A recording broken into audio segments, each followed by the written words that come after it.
Hello guys, ഇപ്പോൾ സമയം ഏകദേശം ഒരു 2-2:30 ആയി കാണും. ഇന്നാണ് നമ്മളുടെ അക്സ ചേച്ചിയുടെ, അതായത് എൻ്റെ പ്രിയപ്പെട്ട അബിയുടെ ചേച്ചിയുടെ എൻഗേജ്മെൻറ്റ്. ഞാൻ ഒത്തിരി കാത്ത് ഇരുന്നൊരു ദിവസമാണിത്.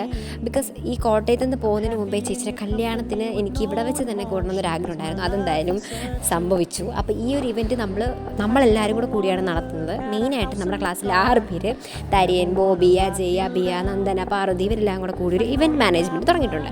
ഐഡോറ എന്നാണ് പേര്. അപ്പോൾ അവർ ആദ്യത്തെ ഒരു ഇവൻറ്റാണ്. അത് അബിയുടെ ചേച്ചിയുടെ കല്യാണത്തിൽ തന്നെ തുടങ്ങാമെന്ന് വിചാരിച്ചു. കഷ്ടപ്പാടെന്നൊക്കെ പറഞ്ഞാലുണ്ടല്ലോ, ഈ പിള്ളേരെ ഒന്നും എനിക്ക് പറയാനില്ല. അപ്പോൾ ഒത്തിരി നാളത്തെ കഷ്ടപ്പാടിന് ശേഷമാണ് അവരിത് ഇങ്ങനെ ഒരു സ്റ്റേജ് ഉണ്ടാക്കിയെടുക്കുന്നത്. ഞാനും ചെറിയ രീതിയിൽ അതൊരു പങ്കാളിയാകാൻ പറ്റിയതിൽ ഒത്തിരി സന്തോഷപ്പെടുന്നു കേട്ടോ. അങ്ങനെ രാവിലെ 11:30 പരിപാടി. 11:30 വരെ നമ്മളവിടെ പണിയെടുത്തു. ഈ കോലത്തിലാണ് ആൾക്കാർ വരുമ്പോൾ നമ്മളവിടെ ഇരുന്നത്.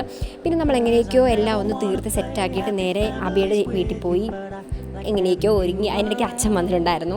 നമ്മുടെ കുറച്ച് പേരൻസിനെയൊക്കെ വിളിച്ചിട്ടുണ്ടായിരുന്നു. ക്ലാസ്സിൽ നിന്ന് എല്ലാവർക്കും വരാനൊന്നും പറ്റിയില്ല. പക്ഷേ ഞാൻ ചെറിയൊരു കള്ളമൊക്കെ പറഞ്ഞിട്ട് അവിടെ നിന്ന് ചാടി രക്ഷപ്പെട്ടു. അവിടെ എത്തിയപ്പോഴത്തേക്കും പെണ്ണൊക്കെ ഒരുങ്ങി റെഡിയായി പോയി. പിന്നെ ഞാൻ എങ്ങനെയൊക്കെയോ റെഡിയായി ആരെയൊക്കെയോ വണ്ടിയിൽ കയറി സമയത്തിന് അവിടെ എത്തിയപ്പോൾ നമ്മുടെ എൻഗേജ്മെൻറ്റൊക്കെ തീരാറായി കേട്ടോ. പക്ഷേ എങ്കിലും ഫുഡായിട്ട് തുടങ്ങിയിട്ടില്ല. അപ്പോൾ എനിക്ക് ചെറിയൊരു ആശ്വാസം.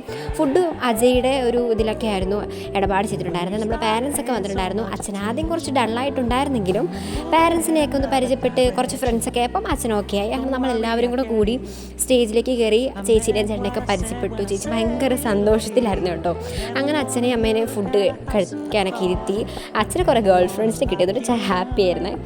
അങ്ങനെ നമ്മൾ ഫുഡ് കഴിക്കാനിരുന്നു. ഫുഡിനെ പറ്റി പറയുകയാണെങ്കിൽ അടിപൊളി ഫുഡ്, ചിക്കനും ബീഫും ഒക്കെ ഉണ്ടായിരുന്നു.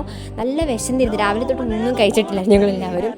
അപ്പം അങ്ങനെ ഫുഡൊക്കെ കഴിച്ചു. അച്ഛനും അമ്മേനെയൊക്കെ പറഞ്ഞു വിട്ടു. പിന്നെ നമ്മൾ ബാക്ക് ടു ജോബ്. അങ്ങനെ നമ്മൾക്ക് പഴയ രീതിയിലേക്ക് സ്റ്റേജ് ആക്കണമല്ലോ. നമുക്ക് വർക്ക് ചെയ്ത് ഹെൽപ്പ് ചെയ്യാനൊന്നും ആൾക്കാരൊന്നും ഉണ്ടായില്ല. ഫാമിലി മെമ്പേഴ്സൊക്കെ കുറച്ച് പേര്, നമ്മൾ 7 പേരും കൂടെ ഒക്കെ ആയിരുന്നു. അപ്പം നമ്മൾ കുറേ കഷ്ടപ്പെട്ടു. തുണിയുമെല്ലാം അടുക്കിപ്പെറുക്കി. അങ്ങനെ അതിൻ്റെ ഇടയ്ക്ക് പാവ അബിയ ഒരാഴ്ചയോളം ഉറങ്ങിയിട്ടെന്നൊക്കെയാണ് കേട്ടത്. ഇടയ്ക്ക് കയറി ഉറങ്ങുകയൊക്കെ ചെയ്തു.